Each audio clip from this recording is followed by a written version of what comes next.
Dessana número 10, Tilakkhana, ensinamento 1, Nitya Sukha Yata. Recebi várias solicitações para publicar um ensinamento ou dessana sobre as 3 características da natureza, que às vezes são chamadas de 3 marcas da existência. Em Pali é chamado de Tilakkhana. Essas são as leis da natureza que se aplicam em qualquer lugar do universo, assim como as leis da gravitação ou as leis da relatividade que se aplicam em qualquer lugar do universo. Tenho adiado esse dessana porque eu não sabia exatamente como começar. Este é um público que fala inglês. E agora também para uma audiência que fala português, que podem não ter muita exposição aos verdadeiros ensinamentos do Buda. Por fim, encontrei uma maneira não tradicional de discutir o assunto e pode ser necessário mais 1 ou 2 ensinamentos para cobrir tudo. Gostaria de receber seus comentários para que eu possa preparar o próximo ensinamento sobre esse assunto. Abri um novo fórum intitulado 3 Marcas da Existência, Anicca, Dukkha e Anatta. No fórum de discussão para focar nesse conjunto de dessana. Aqui deixo o post. A chave para chegar ao estágio Sotapanna é entender Tilakkhana. Portanto, esse é um assunto muito importante. Primeiro, precisamos estabelecer o contexto. Em seu primeiro ensinamento, ou dessana, Dhammacakkappavattana Sutta, o Buda disse que seus ensinamentos são diferentes de tudo que o mundo já viu. Isso é chamado de Ube Ananusutesu Dhammesu, que significa Dhamma que nunca foi ouvido antes. Portanto, o que isso significa é que não podemos contemplar os conceitos que ele, o Buda, introduziu apenas pensando de maneira convencional. Mesmo que a pessoa seja um gênio do calibre de Einstein ou Newton, a pessoa não será capaz de entender a Nitya, se pensar somente conforme as maneiras convencionais. Estou falando muito sério sobre esse ponto.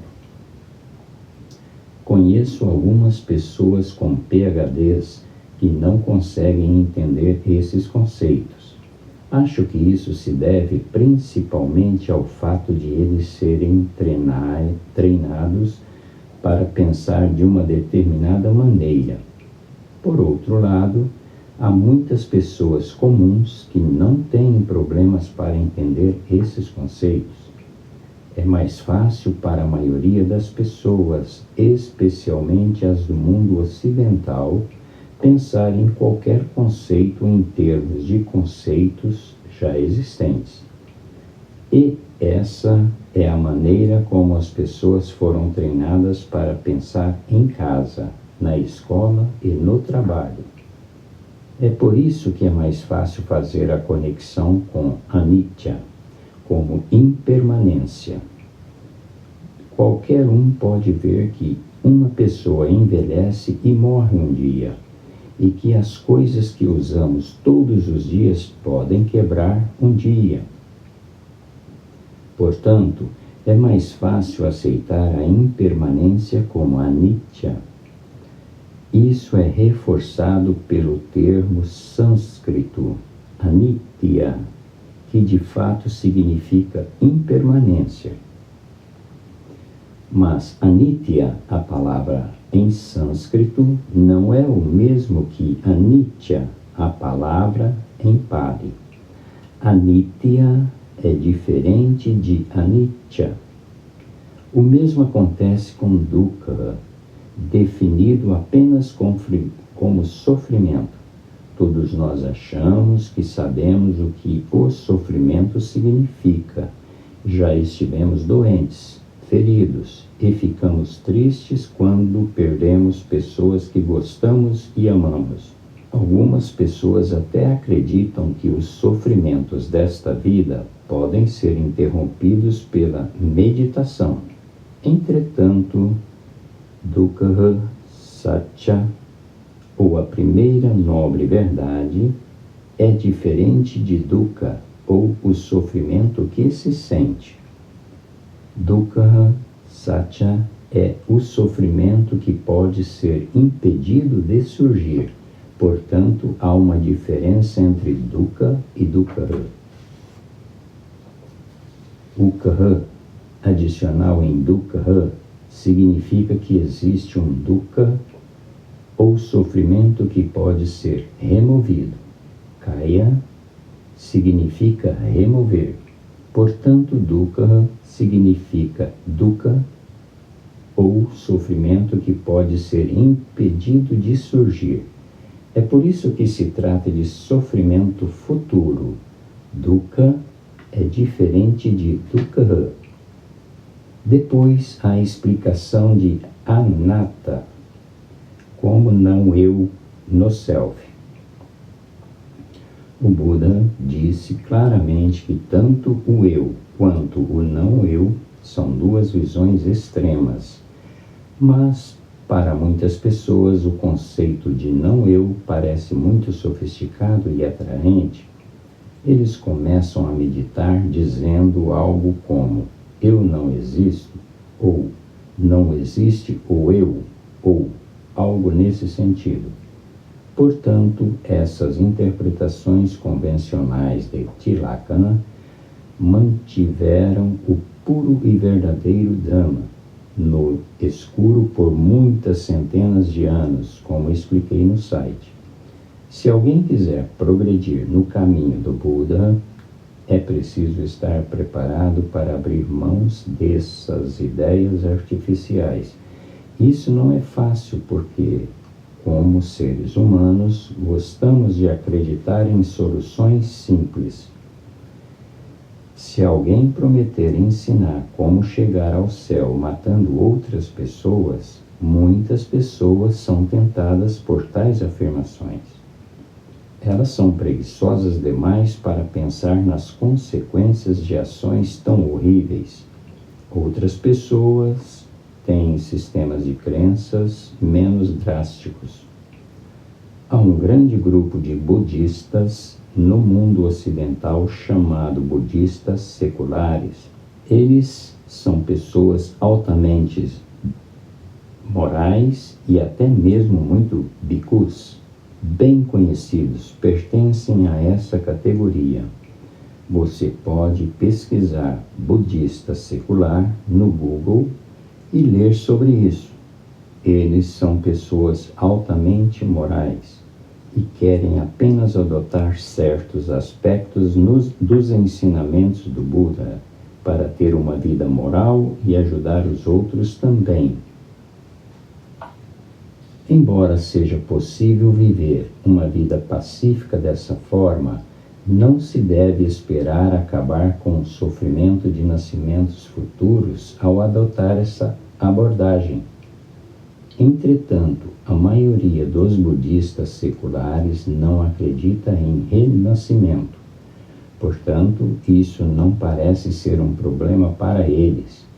Assim, no caso dos budistas seculares, você pode entender por que eles jamais serão capazes de compreender Tilakkhana. Com essa mentalidade, é impossível perceber que existe a possibilidade de muito mais sofrimento em vidas futuras do que o que experimentamos nesta vida. Eles não percebem a diferença entre dukkha, o sofrimento que se pode sentir, e dukkha, o sofrimento futuro que pode ser impedido de surgir. Assim, será impossível compreender o Dukkha Satya, a primeira nobre verdade. porque isso tem tudo a ver com interromper, cessar o sofrimento futuro. Se a pessoa não acredita em renascimento, então não faz sentido nem mesmo aprender sobre as nobres verdades. Portanto, desde o início, qualquer esperança de Maggapala está bloqueada para os budistas seculares. O mesmo se aplica a aqueles que acreditam nas leis do Kama. Agora, devo enfatizar que a crença nas leis do Kama não significa que Kama seja determinístico. Tenho vários posts que descrevem por que o futuro de alguém não está limitado por Kama anterior. Por meio da purificação da mente, especialmente ao compreender Tilakkhana, é possível superar Kama passado, ou talvez seja melhor dizer que é possível contornar o Kama passado. É por isso que é possível alcançar o Nibbana. Kama é uma poderosa lei da natureza. Na época do Buda, haviam Brahmanes que acreditavam que tudo acontecia devido ao Kama passado. O Buda explicou que alguns Kama do passado podem ser superados por um novo Kama, feito com sabedoria ou panha. Cultivar panha requer aprender sobre Tilakkhana. Portanto, Kama se refere ao que pensamos, falamos e fazemos. Temos total controle sobre o novo Kama, mas não temos muito controle sobre os resultados do Kama passado. Esse é um ponto importante e é difícil de entender para muitas pessoas. Talvez eu precise fazer um futuro Dessana sobre esse assunto, mas há discussões recentes no fórum de discussão sobre este assunto, especialmente no tópico a dor no corpo pode ser causada por outras causas além do Kama Vipaka. Deve-se perceber também que o que estamos discutindo aqui é diferente de ciência ou filosofia moderna. Mesmo que muitos conceitos do Buda Dhamma foram comprovados como corretos pela ciência moderna, há alguns detalhes na ciência que não estão corretos, e isso será comprovado nos próximos anos. Fiz algumas previsões na sessão Dhamma e Ciência. Uma coisa que me chama a atenção quando vejo os fóruns de discussão online é que as pessoas fazem afirmações baseadas no que ouvem de cientistas e filósofos, mesmo que não sejam compatíveis com o Buda Dhamma. É muito importante perceber que tanto a ciência quanto a filosofia evoluíram ao longo dos anos e muitos conceitos foram revisados, especialmente recentemente com as descobertas da mecânica quântica e da relatividade. Por outro lado, o Buda Dhamma continuou mesmo nos últimos 2.500 anos. Aqui estou me referindo ao cânone em Pali, o Tipitaka. É claro que às vezes algo pode parecer contraditório, mas isso se deve às más traduções dos versos em Pali no Tipitaka. Mas não estou dizendo que se deve imediatamente começar a acreditar em tudo que eu digo ou que outra pessoa diz sobre o Buda Dhamma. Mas é preciso ser, no mínimo, cético em relação às afirmações de cientistas e filósofos quando elas vão contra o Tipitaka. No site forneci diversos exemplos. Jamais será possível realmente compreender o que é esse sofrimento e como ele pode ser superado, ou o que é dukkha, até que se compreenda o que é anicca. Quando alguém começa a perceber o que é anicca, também começará a perceber o que é dukkha e o que é anatta. Vou repetir. Quando se começa a ver o que é anicca, a pessoa também começará a ver o que são dukkha e anatta. Outra coisa que também está bem clara para mim é que não se pode sequer começar a compreender esses conceitos-chave como anicca, dukkha e anatta, sem perceber que dasa akusala nunca, jamais podem ser boas ações e que mithya ditthi, ou visões erradas, são uma das piores formas de dasa akusala. É preciso se livrar dos 10 tipos de visões errôneas ou mithya ditthi. Isso ocorre porque o discurso e as ações de uma pessoa são baseados em seu conjunto de crenças, independentemente de quão brilhante alguém pense que é. Saiba que é impossível sequer começar a compreender o Buda Dhamma sem purificar a mente até certo ponto. Isso é discutido no post Buda Dhamma em um diagrama e também em Mahakattarisaka Sutta, ensinamentos sobre os grandes 40. Quando alguém começa a seguir o Buda Dhamma com seriedade, pode não ser tão fácil se livrar de algumas percepções ruins que acumulamos.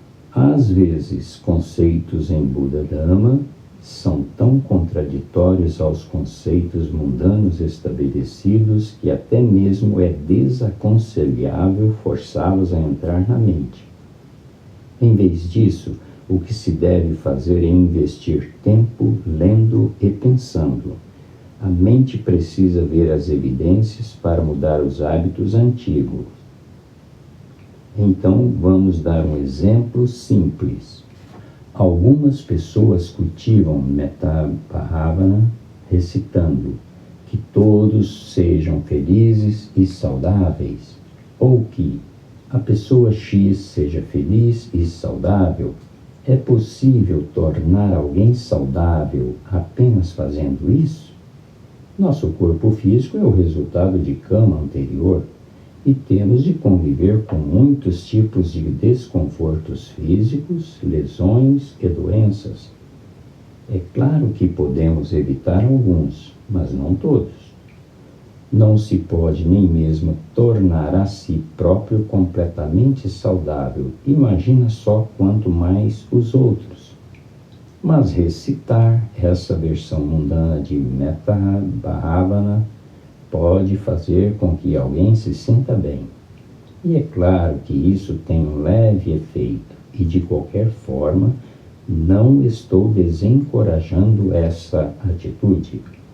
A verdade mais profunda é que, quando alguém alcança o estágio Sakadagami de Nibbana, então esse alguém não renascerá nos reinos abaixo dos reinos dos Devas.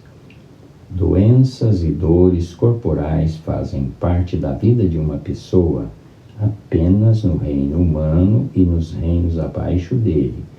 Portanto, aquele que atinge o estágio de Sakadagami será eternamente saudável, porque jamais nascerá novamente no reino humano ou os reinos inferiores como o reino animal. Em Arya Metta Bhavana, o que se faz é contemplar o sofrimento inimaginável que os seres vivos enfrentam nesses reinos inferiores e faz-se a firme determinação de alcançar os estágios Sotapanna e Sakadagami de Nibbana. Ao mesmo tempo, deve-se ajudar os outros a chegarem lá também, não apenas em pensamento, mas também com ações. A outra versão dessa meditação é recitar algo como que todos os seres estejam livres do sofrimento. O que a maioria das pessoas tem em mente aqui é que as pessoas conhecidas estejam livres de doenças, lesões e enfermidades. Novamente, isso é algo que não tem muito efeito na realidade, mesmo que possa ter um efeito leve. O ponto principal a ser considerado é que a maior parte do sofrimento que enfrentamos foi desencadeada quando nascemos com este corpo físico. Este corpo físico é resultado de kama vipaka passado, e isso não vai parar até que este corpo físico morra. Este é o princípio básico na ciência.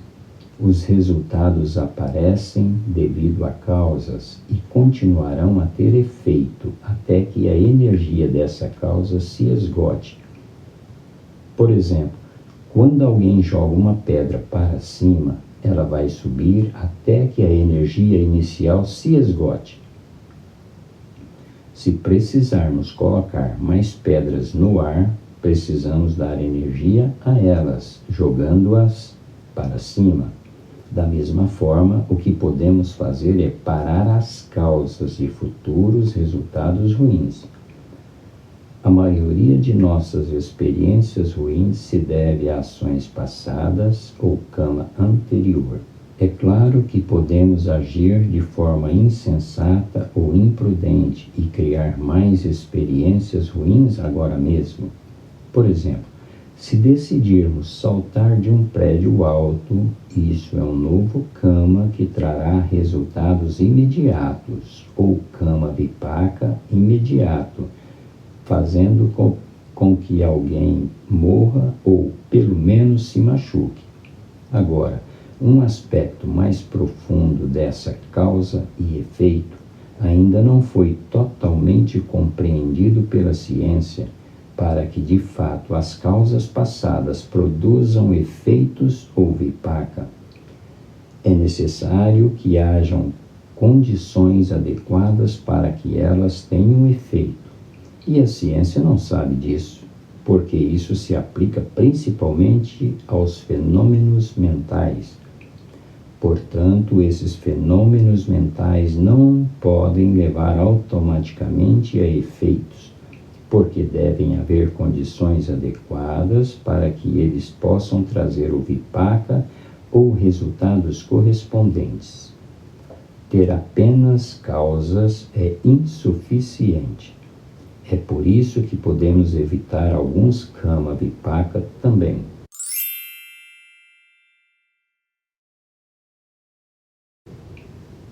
Um exemplo sobre o qual falo com frequência é a germinação de uma semente para dar origem a uma planta. Uma semente tem o potencial de dar origem a uma planta, assim como um kama anterior tem o potencial de trazer vipaka à existência. Entretanto, a menos que essa semente seja colocada no solo e receba água e luz solar, ela não germinará. Ela pode ser mantida em um local fresco e seco por milhares de anos sem germinar. Portanto, mesmo que a causa esteja presente, o resultado pode ser atrasado, se não forem oferecidas condições adequadas. Da mesma forma, todos nós tivemos kama passado para nascer nos apayas como reino animal, ou reino dos devas, ou mundos superiores. É no momento do chuti, ou no momento em que a energia bhava para esse bhava humano se esgota, que nossa mente agarra um novo bhava ou uma nova existência com base na condição da nossa mente naquele momento. Esse é um ponto muito importante. Por exemplo, se alguém se envolveu em atividades imorais nesta vida, é mais fácil agarrar um bhava ruim ou uma existência ruim. Porém, ainda mais importante é que mesmo que a pessoa tenha vivido uma vida moral perfeita, ainda é possível agarrar um vipaka ruim e forte. Isso é algo difícil de entender para muitas pessoas. A possibilidade de agarrar um Bhava ruim ou uma existência ruim nos 4 reinos mais baixos pode ser removida permanentemente somente ao atingir o estágio Sotapanna de Nibbana. Isso foi discutido na subseção sobre o estágio Sotapanna. Portanto, se alguém realmente deseja que o outro seja realmente livre de sofrimento futuro, então é preciso estar considerando em como ajudar essa pessoa a atingir o estágio Sotapanna. E ajudar a pessoa a alcançar esse estágio, não apenas desejando, mas também fazendo o que for possível para ajudar. Além disso, quando alguém faz o Bhavana formal com essa mentalidade mais profunda, isso torna o Bhavana 1000 vezes mais eficaz. Essa é a versão Ariya, ou nobre, do Metta Bhavana. Na linguagem do Abhidhamma, o poder de um Javanastita pode ser ampliado com a compreensão de Tilakkhana. Portanto, o conhecimento é muito importante. O ponto-chave aqui é que ninguém pode atingir o estágio Sotapanna sem compreender Tilakkhana. Isso significa Anicca, Dukkha e Anatta. Essas 3 marcas, ou 3 características, descrevem como a natureza opera. Assim como as leis da gravidade são leis universais e se aplicam a qualquer lugar do universo, Tilakkhana são leis da natureza aplicáveis em todo o universo. Portanto, a melhor maneira de ajudar outras pessoas a se livrarem de sofrimentos futuros é ajudá-las a entender o que significa Tilakkhana e, em seguida, seguir praticando o nobre caminho óctuplo para, de fato, se libertar do sofrimento. Compreender Tilakkhana é como finalmente ter acesso a um mapa preciso que mostra o caminho para Nibbana. Uma vez que alguém possa acessar esse mapa, basta seguir o caminho indicado nele. E esse é o caminho nobre, caminho óctuplo. No entanto, antes de podermos ajudar outras pessoas a compreender Tilakkhana, cada um de nós precisa entender essas leis. Tilakkhana são as leis da natureza, não são as leis de um Buda. Elas estão em vigor independentemente de haver ou não um Buda neste mundo. Um Buda apenas descobre essas leis.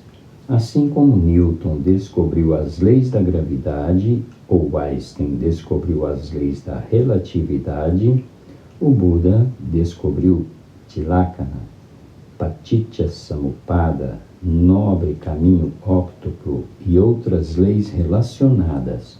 Todas elas estão relacionadas entre si, mas Tilakkhana apresenta o entendimento básico que se deve ter, a fim de compreender as outras leis da natureza, como Paticca Samuppada. Todos os seres vivos, exceto aqueles que atingiram pelo menos o estágio Sotapanna Anugami, têm as 3 concepções errôneas ou percepções incorretas sobre o mundo. Eles consideram que existe algo nesse mundo que tem a natureza Nitya, a natureza Sukha e a natureza Atta. Em resumo, isso significa que acreditamos que devem haver algumas maneiras de conseguir o que se quer, de ser feliz e assim ter tudo sob controle. Talvez você queira apertar o botão de pausa e pensar sobre isso. Um ser humano normal tem a ideia de que deve haver algumas maneiras de conseguir o que deseja, ser feliz e, assim, ter as coisas sob seu controle. Em outras palavras, um ser humano normal tem as percepções errôneas de Nitya, Sukha e Atta. Portanto, vamos discutir esses três termos: Nitya, Sukha e Ata, que são os opostos de Anitya, Dukkha e Anatta. Como veremos adiante, entender esses termos Nitya, Sukha e Ata é muito útil para entender seus opostos, Anitya, Dukkha e Anatta, ou Tilakkhana. A natureza Nitya, que é o oposto de Anitya, implica um senso de previsibilidade, uma sensação de segurança e felicidade. Um exemplo é o tipo de mentalidade. Se eu conseguir um bom emprego, todos os meus problemas serão resolvidos. Com essa mentalidade, a pessoa tem a impressão de que terá um futuro feliz. E essa é a percepção de Sukha. Se ambas, Nitya e Sukha, forem verdadeiras, isso significa que a pessoa tem total controle do seu futuro e jamais ficará desamparada. E essa é a percepção de Ata, que é o oposto de Anatta. No entanto, pense em todas as pessoas bem-sucedidas que conseguiram o emprego de seus sonhos ao se tornarem reis, presidentes, atores, cientistas, médicos, etc. Será que alguma delas se livrou de todos os seus problemas e viveu feliz para sempre? É claro que, aparentemente, a maioria deles parece levar uma vida feliz, mas cada uma dessas pessoas enfrenta estresse diariamente e, à medida que envelhece, é inevitável que tenha problemas de saúde. Às vezes, a pessoa pode desenvolver câncer ou a maior parte do patrimônio de uma pessoa pode desaparecer devido a algum evento inesperado. Mesmo que alguém tenha uma vida perfeita, o sofrimento associado à morte nunca poderá ser superado. Ao morrer, a pessoa terá que deixar tudo o que acumulou, incluindo seus entes queridos. No entanto, não quero dar a impressão errada de desestimular qualquer pessoa a trabalhar duro para conseguir um bom emprego. Como já observei várias vezes, é preciso ter uma boa educação e conseguir um bom emprego para evitar cair na miséria. Mas é importante estar sempre ciente de que isso não resolverá todos os seus problemas. Portanto, a questão é que, em vez de ser Nitya, a verdadeira natureza é Anitya. Em vez de ser Sukha, a maioria das vezes se enfrenta Dukkha. E em vez de se tornar Ata, que representa proteção, a pessoa se torna Anatta, ou impotente em algum momento, definitivamente no momento da morte. E esse processo continua em futuros renascimentos.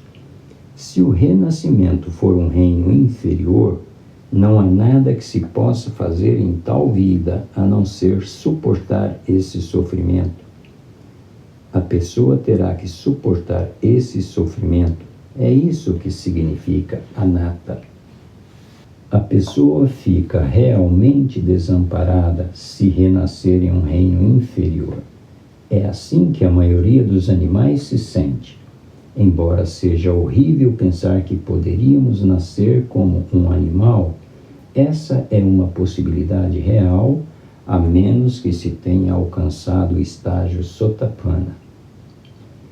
Essa verdade pode ser dolorosa de ouvir, mas ela não desaparecerá se não pensarmos nela ou a evitarmos. Como eu disse, Tilakkhana são leis universais da natureza. Nem mesmo um Buda pode mudá-las. Um Buda só pode descobrir essas leis. O que precisamos fazer é pelo menos investir algum tempo para pensar sobre a totalidade da mensagem do Buda, em vez de apenas filtrar as partes que nos agradam. E é isso que os budistas seculares fazem. Essas são as verdades ocultas que não conseguimos ver. Esses são os ensinamentos até então desconhecidos que o Buda mencionou. Ube Ananusutesu Damesu. Essa é a ideia básica, mas há muitos aspectos dessas verdades profundas. Em outro exemplo, não vemos o sofrimento oculto nos prazeres sensoriais. Todos nós já vimos pequenas moscas pousando no invólucro quente de uma lâmpada e morrerem queimadas. Essa é uma maneira muito dolorosa de morrer. Elas são atraídas pela luz e não veem o sofrimento oculto. Quando uma mosca vê uma luz, ela imediatamente recebe o Sukha Sanya ou Nitya Sanya. A luz parece ser agradável e dá a sensação do que é chamado de Nityata para a mosca. Mas olhamos para essas moscas e vemos imediatamente seu problema. Elas se atraem pela luz e não conseguem ver ou perceber que o invólucro está quente e é mortal. Então dizemos: quão tolas são por não perceberem que a superfície está quente? Mas uma mosca é incapaz de ver que pode se queimar. Mas o ponto é que, se alguém conhece ou desconhece a verdadeira natureza, isso não importa. O resultado está de acordo com as leis da natureza. Aqui, uma superfície quente queimará a mosca, independentemente de a mosca saber ou não do perigo. Embora possamos ver quão perigoso é para essas moscas ter o desejo de se aproximar dessa luz agradável, porém imortal, não conseguimos ver o perigo oculto nas coisas que desejamos. Esse é o sofrimento oculto que talvez não seja imediato, e é por isso que nós mesmos não o vemos. A menos que um Buda venha a este mundo e explique como esses prazeres dos sentidos podem ser perigosos, somos incapazes de verificar isso sozinhos. Portanto, a conclusão é que existem muitas coisas neste mundo que parecem ter natureza nitya, mas quando olhamos mais a fundo, podemos ver que a maioria delas é, na verdade, de natureza anitya. E é sobre isso que esta discussão se trata. Se algo definitivamente levará ao sofrimento, mesmo que isso traga felicidade imediata, isso é de natureza anitya. Essa é a ideia principal. Então, deixe-me repetir. Se algo definitivamente levará ao sofrimento, mesmo que isso traga felicidade imediata, isso é de natureza anitya. Entretanto, é importante perceber que ver perigos ocultos nos prazeres dos sentidos normais deve ser buscado ativamente somente após alcançar o estágio de Sotapanna. Há uma tarefa mais imediata a ser tratada antes disso. Antes de nos preocuparmos com as consequências dos desejos por prazeres sensoriais normais, precisamos perceber que os piores aspectos dos prazeres sensoriais se manifestam se fizermos coisas imorais para obtê-los.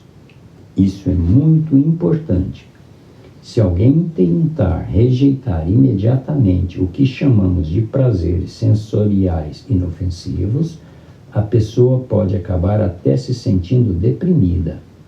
Temos que ir passo a passo. O primeiro passo é evitar o pior de dasa akusala, que são matar, roubar, má conduta sexual, mentir, fofocar, caluniar e proferir discursos de ódio. Em outras palavras, ações que podem trazer sofrimento a outras pessoas. Essas são coisas, obviamente, imorais que às vezes tendemos a fazer a fim de obter prazeres sensoriais. Portanto, precisamos perceber as consequências perigosas de tais ações, que elas podem trazer kama vipaka ruim no futuro. A maneira como trazem vipaka no futuro é explicada em Paticca Samuppada. Vipaka estará de acordo com o kama que praticamos. É por isso que é chamado de Pati mais Icca, que conduz a Sama mais Upada. Talvez você queira ler a seção Paticca Samuppada para ver os detalhes. Então, o próximo passo é tentar ser menos ganancioso e menos odioso. Quando seguimos por esse caminho, dentro de semanas ou meses, começaremos a sentir o Niramsa Sukha, ou um estado de espírito pacífico em geral. É isso que tento explicar nas primeiras subseções da sessão Vivendo o Dhamma e também nos primeiros posts da sessão Meditação. Talvez você também queira ler o post sobre Bhava e Bhavanga, explicados de forma simples. Esse post descreve como a mentalidade de uma pessoa pode afetar seu comportamento. Se a mente estiver agitada, é difícil entender os conceitos novos e profundos do Buda Dhamma. Esse é um ponto importante. Então vou fazer uma analogia que aprendi com o meu nobre professor.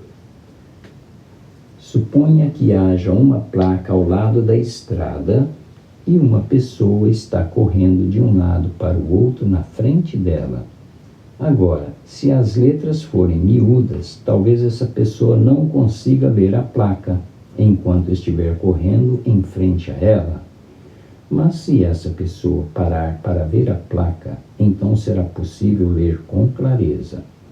Quando a mente de uma pessoa está contaminada em um grau relativamente alto, tende a ficar agitada. Tentar entender um ponto profundo e sutil com uma mente contaminada é como tentar ler aquela placa de sinalização com letras miúdas enquanto se corre de um lado para o outro na frente dela. Não importa quantas vezes alguém corra de um lado para o outro na frente da placa, será impossível ler a mensagem. Da mesma forma, quando a mente está agitada devido às impurezas, é impossível compreender Tilakkhana. Não importa quantas vezes alguém leia sobre isso. É verdade que se pode alcançar um estado de calma, com técnicas como meditação da respiração ou até mesmo apenas focando a mente em um único objeto de pensamento. No entanto, essa calma não dura muito tempo.